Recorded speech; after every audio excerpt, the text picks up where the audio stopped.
So very good morning to you all. Welcome to your St. Your online class. Today this is the last part of this chapter. This is second chapter of class 9th. Okay, is matter pure around us. तो जैसा कि हमने पिछले video के अंदर पढ़ा था कि भाई क्रिस्टलाइजेशन प्रोसेस का यूज़ करके हम बहुत ज़्यादा क्या कर सकते हैं, क्रिस्टल्स जनरेट कर सकते हैं। जैसे एलम को सेपरेट प्योरीफाई कर सकते हैं, सॉल्ट को प्योरीफाई कर सकते हैं, ये उनका एप्लीकेशन थे। आज अपन पढ़ने जा रहे हैं कि उसका और एक्स्ट्रा क्या यूज़ किया जा सकता है। क्रिस्टलाइजेशन के यूज़ तो हो गए, उसके बाद अपन पढ़ते किसके बारे में, नया यूज़ अपन पढ़ने जा रहे हैं जो how to purify water. How to purify water of reservoir.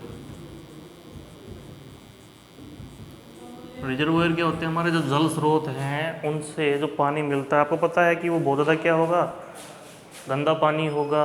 अब उस पानी को अपन किस तरीके से प्योरीफाई करें, तो उसके लिए सबसे पहले क्या करते हैं, हमारे पास मान लो ये कोई वाटर रिजर्वोयर है,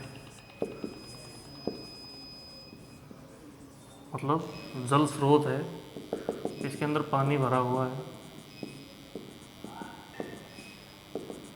जल स्रोत कुछ भी हो सकता है, ये पौंड हो सकता है, रिवर हो सकती है, ठीक, कुछ भी, सी है, ओशियन है, जो भी मान लो। वैसे तो हम रिवर का ही पानी यूज़ करेंगे या पौंड का करेंगे, जो कि मीठा पानी है। बाकी अपन सोल्ट वगैरह जो पानी होता है किसका, सीज का या ओशियन का, उसको भी प्योरीफाई करते हैं। जैसे ईरान इराक है, वहाँ पे उसको प्योरीफाई करके यूज़ किया जाता है। और दूसरा वो सिल्वर नाइट्रेट के द्वारा बारिश भी करते हैं, कृत्रिम बादल बना के, ठीक है, उस तरीके से पानी को यूज़ करो, क्योंकि उनके पास पानी नहीं है, मोस्टली तेल है। अपन क्या करते हैं, देखो वाटर रिजर्व में अंदर क्या होता है, इसके अंदर इम्प्योरिटीज़ होंगी। ये पानी जो है ये बिल्कुल प्योर नहीं है, इसमें बहुत सी इम्प्योरिटीज़ होंगी। वो इम्प्योरिटीज़ कई रूप में होंगी। ये जो इम्प्योरिटीज़ हैं वो बहुत सी होंगी।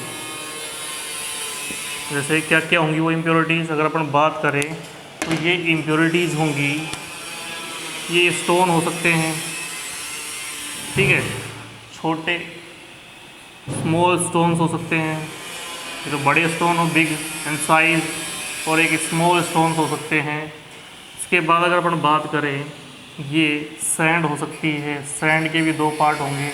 फाइन सैंड होगी तो बहुत बारीक मिट्टी जो कि पानी के अंदर एक तरीके से डिजोल्व होगी, लगभग डिजोल्व, पूरी तरीके से डिजोल्व ना हो। और दूसरी क्या होगी, हैवी, ठीक है। इसके अलावा भी अपन बात करें जैसे पोलोथीन वगैरह है, पॉलीथीन, ठीक है, और भी जैसे स्ट्रॉ वगैरह है, गार्बेज जो कि हम डाल देते हैं उनके अंदर, ये इम्प्योरिटीज इस रिजर्वोयर के अंदर मिक्स है। अब करेंगे क्या, यहाँ से कोई पाइप लगा के, ये स्टार्टिंग वाला पाइप है, यहाँ हमने लगा दिया इसको, इसके अंदर वाटर एंटर हुआ, जिसके अंदर सारी इम्प्योरिटीज भी चलती हुई जा रही हैं, और पहले टैंक के अंदर इसको एंटर करवाए। ये मान लो अपना फर्स्ट टैंक है, this is the first tank.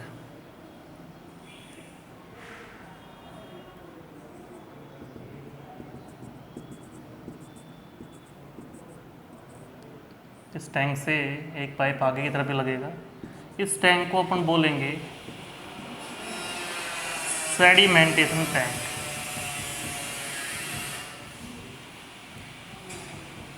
कौन सा टैंक है, सेडिमेंटेशन टैंक है। इसका मतलब क्या है, इस टैंक के अंदर जो हैवी पार्टिकल होंगे, देखो सेडिमेंटेशन एक प्रोसेस है, इसके द्वारा जो हैवी पार्टिकल है वो बॉटम में बैठ जाते हैं और लाइटर पार्टिकल ऊपर पानी की सरफेस पे तैरते हैं। तो इसमें होगा क्या, हैवी पार्टिकल जो होंगे वो यहाँ आ जाएंगे, यानी जो बहुत बड़े पत्थर थे, हाँ, उनसे छोटे पत्थर, उनकी एक लेयर हो जाएगी इस तरीके से। ये छोटे वाले पत्थर इससे ऊपर आ जाएंगे, क्योंकि ये हैवी थे तो ये बॉटम में बैठ जाएंगे, ठीक है। यहाँ हैवी पार्टिकल आ गए, और जो लाइटर पार्टिकल थे वो यहाँ रहेंगे। ये ऊपर की साइड में क्या होंगे, लाइटर पार्टिकल। अब होगा क्या कि इसको अपन नेक्स्ट टैंक के अंदर ले जाएंगे, यहाँ से एक और जो हमारे पास टैंक है इसके अंदर इसको पहुँचाया जाएगा, ठीक है। ये टैंक जो है इसमें सस्पेंडेड पार्टिकल होंगे,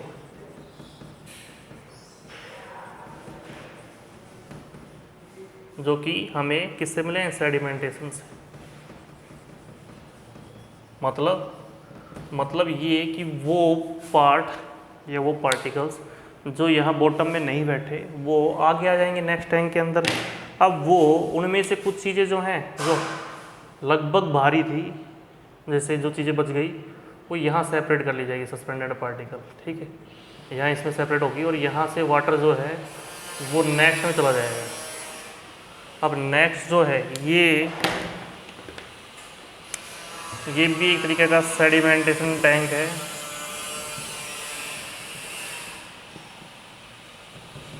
इसमें एक फ़िल्टर का भी काम होगा, जैसे फ़िल्टर लगा दिया गया, यहाँ से फ़िल्टर हो जाएगा पानी, तो बहुत सा कचरा जैसे फ़िल्टर यहाँ लगा दिया तो ये कचरा जो है यहीं रह जाएगा, आगे नहीं जाएगा। अब इससे आगे क्या होगा, इससे आगे एक और हमने बड़ा टैंक ले लिया। ये मान लो हमने एक क्यूबॉइडल टैंक ले रखा है,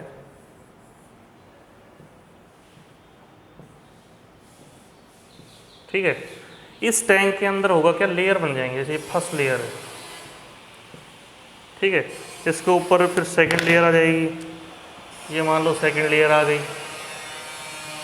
फिर थर्ड लेयर आ जाएगी, ये मान लो थर्ड लेयर है, फिर फोर्थ लेयर आ जाएगी। अब ये लेयर किस चीज़ की होंगे समझे, ये फोर्थ लेयर होगी और उसके ऊपर पानी होगा, बिल्कुल साफ वाटर जो है, क्लियर वाटर होगा, ये पानी होगा। तो है क्या वो देखो, तो फर्स्ट लेयर है वो सैंड होगी विद ग्रेवल, मतलब आप बोल सकते हैं तरीके से ये हैवी ग्रेवल है, इसके अंदर स्टोन पार्ट ज़्यादा है, हैवी ग्रेवल।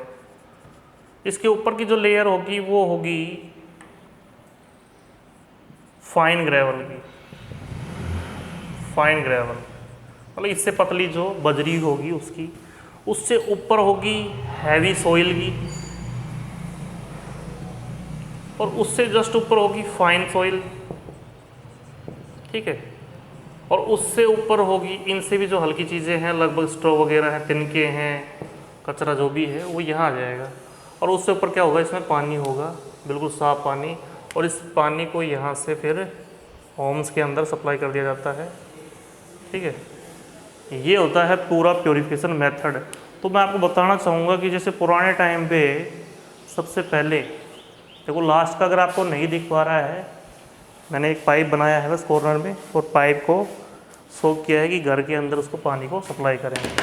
पुराने समय के मैं आपको बताऊंगा कि इंडस सिविलाइजेशन के अंदर, सुना होगा आपने सिंधु सभ्यता के बारे में, उस टाइम पे भी उनके द्वारा जो वाटर का एक्सट्रैक्शन था, मान लो, या वाटर को बाहर निकाला गया था, उनका एक मेथड था, वो इसी तरीके से उस पानी को बाहर सप्लाई होने देते थे। तो क्या था वो समझे,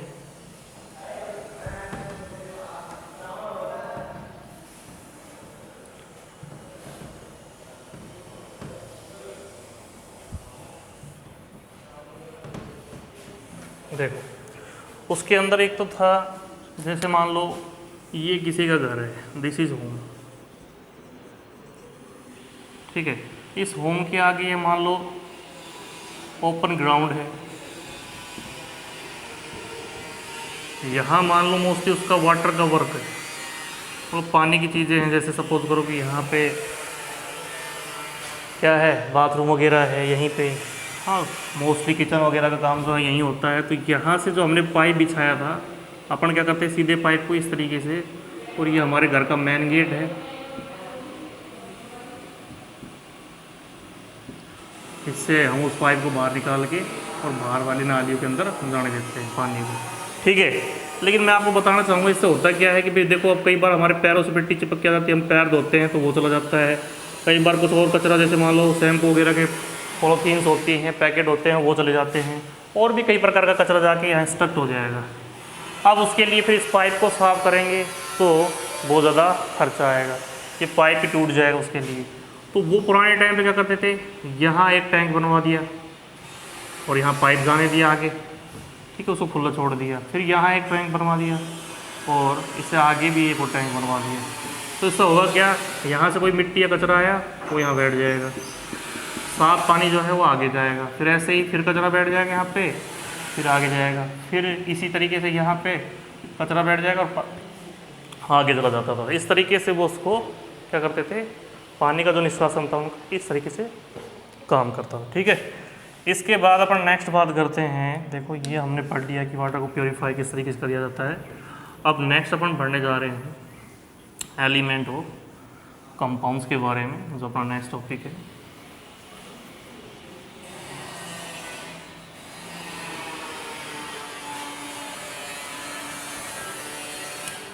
तो भाई नेक्स्ट है अपना एलिमेंट्स।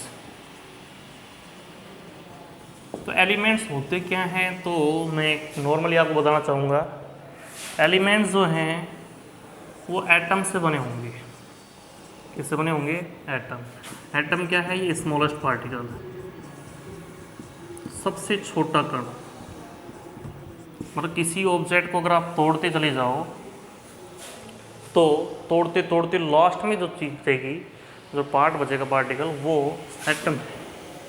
ठीक है, तो इस सेम टाइप के अगर एटम ही एटम जुड़ जाएं तो क्या बना देते हैं? एलिमेंट का निर्माण कर देते हैं। जैसे लोहे का वायर है, ये लोहे का वायर है, आयरन वायर है, तो इसके अंदर बहुत से एटम्स होंगे वायर के अंदर। भाई हर एक सब्सटेंस जो होता है वो एटम से बना है, हम भी एटम से बने हुए हैं। सब एक जो मटेरियल है, सब्सटेंस है, वो एटम से बना हुआ है। और सॉलिड के अंदर ये एटम्स होते हैं बहुत ज़्यादा नज़दीक होते हैं, लिक्विड में थोड़ा सा दूर होते हैं, और गैस के अंदर और भी ज़्यादा दूर होते हैं। इस तरीके से ये एटम्स अरेंज होते हैं। इनके बीच में इंट्रामोलिकुलर फोर्स होता है जिससे ये अट्रैक्ट होते हैं एक दूसरे की ओर। ठीक है, अब होगा क्या, ये एटम जो हैं वो सारे के सारे एटम Fe के हैं। Fe क्या होता है? फेरस यानी आयरन। ये सारे एटम Fe के हैं। ठीक है, अब कहने का मतलब ये है कि ये Fe क्या हो गया? एक प्रकार का एलिमेंट हो गया। तो वर्तमान में हमारे पास 118 एलिमेंट्स हैं जिनको हमने 3 पार्ट्स के अंदर डिवाइड कर रखा है। जैसे मेटल्स है, नॉन मेटल्स हैं और मेटलॉइड्स। इस तरीके से हमने उनको 3 पार्ट्स के अंदर डिवाइड कर रखा है। मेटलॉइड्स क्या होंगे? देखो मेटल तो आप जानते हो अच्छी तरीके से, मेटल क्या होंगी? मेटल्स और नॉन मेटल्स, और उन दोनों के कॉम्बिनेशन जिनके अंदर जो दोनों की प्रॉपर्टी हो वो अपने क्या होंगे? मेटलॉइड्स होंगे। ठीक है, जिनमें मेटल की भी प्रॉपर्टी हो और नॉन मेटल। नॉन मेटल में लगभग अपनी गैसेज है, जैसे नाइट्रोजन है, ऑक्सीजन है, कार्बन है, फ्लोरीन, जो भी है, ये सब गैसेज है। ठीक है, ये किस में आएंगी? नॉन मेटल्स के अंदर आएंगी। अब 118 एलिमेंट्स के अंदर इनकी क्या है कि कुछ स्पेशल अलग अलग प्रॉपर्टीज़ भी हैं जिसके द्वारा हम इनको जान सकते हैं। तो देखो मैं आपको बताना चाहूँगा इनकी प्रॉपर्टीज़ के बारे में।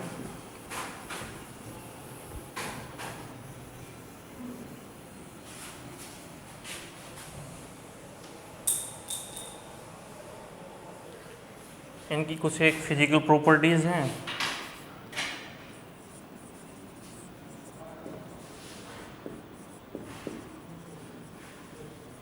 किनकी हैं? ये मेटल्स की हैं। और नॉन मेटल में ये चीज़ें नहीं होंगी जो इसमें होती हैं। ठीक है, क्या क्या है? जैसे अपन बात करें डक्टिलिटी, ठीक है, दूसरी बात करें मेलाइबिलिटी,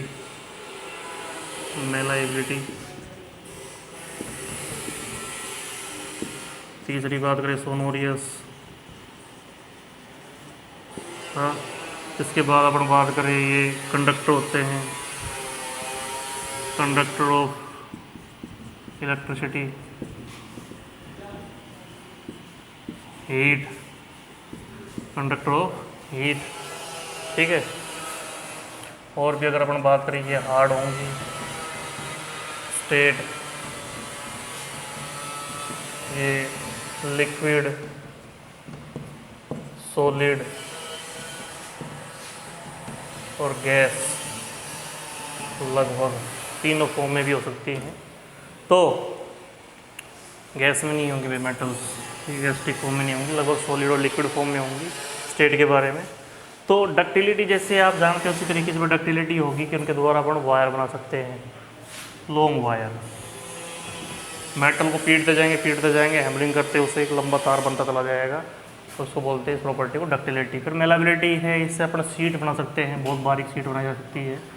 ठीक है, मैंने आपको बताया था कि अगर वायर की बात करूँ तो गोल्ड के 1 ग्राम से 2 किलोमीटर लंबा वायर बनाया जा सकता है। सीट की बात करूँ तो सिल्वर, चांदी के वर्क आपने देखे होंगे बहुत बारीक होते हैं, तो इतनी बारीक लेयर बनाई जा सकती है। और अगर अपन बात करें सोनिरस प्रॉपर्टी की तो उसके द्वारा अपन साउंड जनरेट कर सकते हैं, मेटल्स के द्वारा वाइब्रेशन होकर उनसे साउंड जनरेट होगी।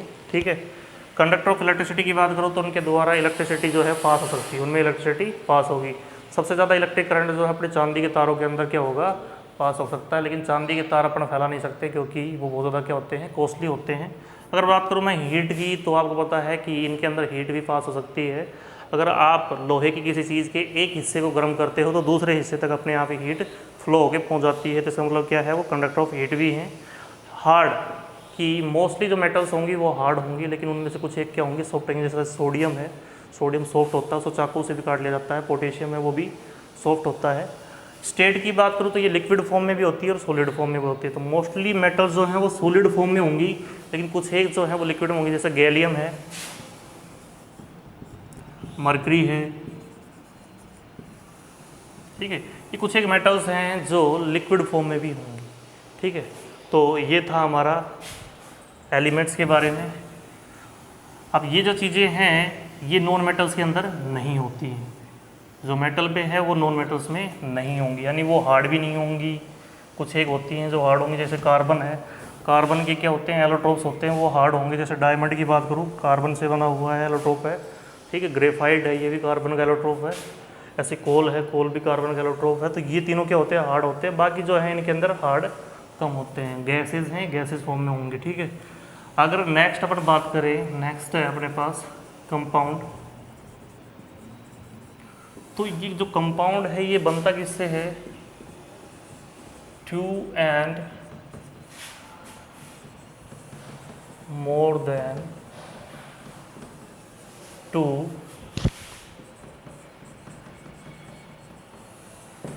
एलिमेंट्स।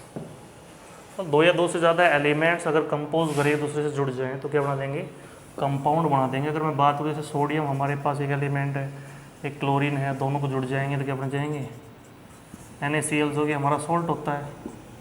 इसे आपने देखा होगा C2H5OH है, जो कि एल्कोहल है। ठीक है, ऐसे ही और भी है, जैसे HCl है, हाइड्रोक्लोरिक एसिड होता है, इसको अपन एसिड ऑफ सॉल्ट भी बोलते हैं। ये हाइड्रोक्लोरिक एसिड है, H2SO4 है, सल्फ्यूरिक एसिड है,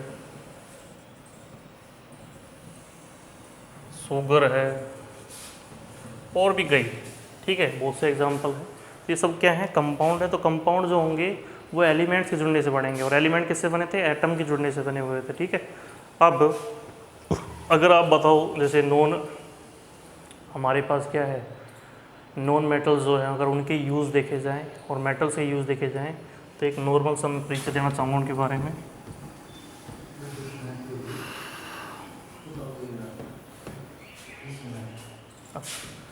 तो मेटल्स मैं नॉर्मली बता देता हूँ आपको। मेटल्स जो हैं वो बहुत से, जैसे एयरक्राफ्ट्स वगैरह होते हैं, हमारे घर के टेंसिल्स वगैरह होंगे या मशीनरी पार्ट्स होंगे, वो सारे मेटल से बनते हैं। नॉन मेटल की मैं बात करूँ जैसे O2 है, ऑक्सीजन, ये गैस है, नॉन मेटल है। तो हम ब्रीथ करते हैं, सांस लेते हैं, तो इसी वजह से है। ठीक है, तो ब्रीथिंग में काम आ रही है। ऐसे ही H2O2 है, ये क्या है, दोनों ही क्या हैं, गैसेज हैं। ये लिक्विड फॉर्म में होगा, इससे घाव वगैरह साफ किए जाते हैं। नाइट्रोजन जो गैस है ये किस में की जाती है, ये प्लांट की जो प्रोग्रेस है, जैसे प्लांट ग्रोथ, उसमें काम आती है। क्लोरीन गैस है, क्लोरीन लिख देता हूँ मैं पूरा, ये वाटर प्योरीफिकेशन में काम आती है। तो वाटर को प्योरीफाई करेंगे तो इसका काम में लेंगे क्लोरीन का। ठीक है, ये बैक्टीरिया वगैरह क्या कर देती है, ख़त्म कर देती है। और ये हमारा इस चैप्टर जो है इस वीडियो के साथ कंप्लीट होता है। इसके बाद अपन नेक्स्ट चैप्टर पढ़ेंगे। ठीक है, आज के लिए थैंक यू वेरी मच।